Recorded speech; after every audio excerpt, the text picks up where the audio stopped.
Rowlatt act से पूर्व प्रथम विश्व युद्ध में अंग्रेजों की सहायता, उनके लिए सैनिक भर्ती तक करने को तत्पर रहे गांधी जी और स्वयं वल्लभ भाई भी अमृतसर के जलियांवाला बाग के घोर अमानवीय कृत्य के बाद अंग्रेजी सत्ता से असहयोग के लिए तत्पर हुए।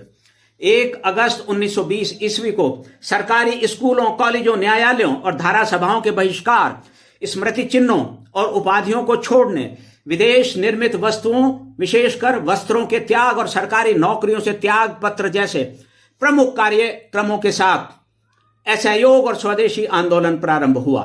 लोकमान्य बाल गंगाधर तिलक ने आंदोलन को अपना आशीर्वाद और सहयोग देने की घोषणा की। यद्यपि इसके विधिवत प्रारंभ होने से पूर्व ही उनका स्वर्गवास हो गया। उस समय के प्रमुख मुस्लिम नेता मोहम्मद अली, शौकत अली, हसरत मोहानी, आसफ अली, मुख्तार अहमद अंसारी आदि भी असहयोग और स्वदेशी आंदोलन के साथ जुड़े।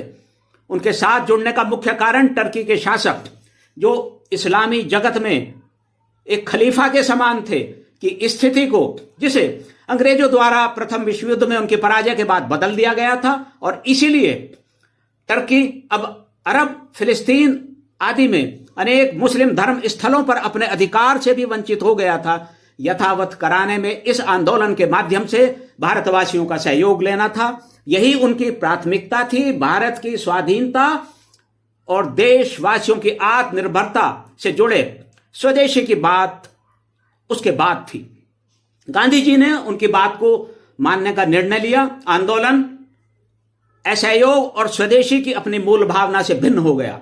वह असहयोग और खिलाफत आंदोलन बन गया। वास्तव में वह निर्णय सही नहीं था।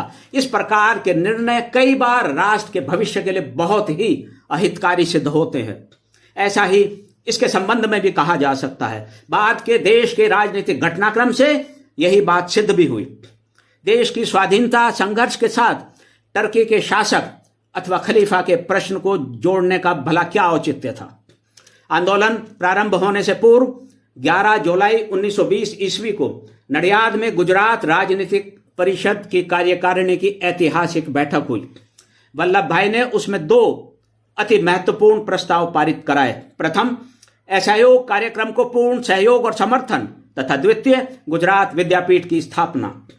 इस राष्ट्रीय शिक्षा संस्थान के निर्माण में वल्लभ भाई ने बाद में वर्ष 1929 ईस्वी में नवजीवन ट्रस्ट की स्थापना की ही भांति जो कुछ किया उसे वर्तमान पीढ़ी नहीं जानती। वल्लभ भाई ने गुजरात विद्यापीठ का अपने एक बालक की भांति पालन किया। इसके समक्ष कभी भी आर्थिक समस्या नहीं आने दी। गांधी जी के निधन के बाद अपने स्वर्गवास 15 दिसंबर 1950 ईस्वी तक वे स्वयं इसके कुलाधिपति रहे। वल्लभ भाई अपने प्रशासनिक, शैक्षणिक, सांस्कृतिक और अंतर्राष्ट्रीय विचारों में बेजोड़ थे।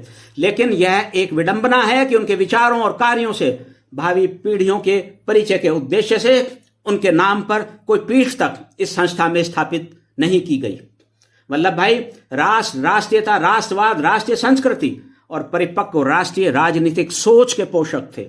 उन्हें लेकर कितनी भी विडंबनाओं की बात हम क्यों न करें, वल्लभ भाई तो अपने विचारों और कार्यों के बल पर मृत्युंजयी हैं।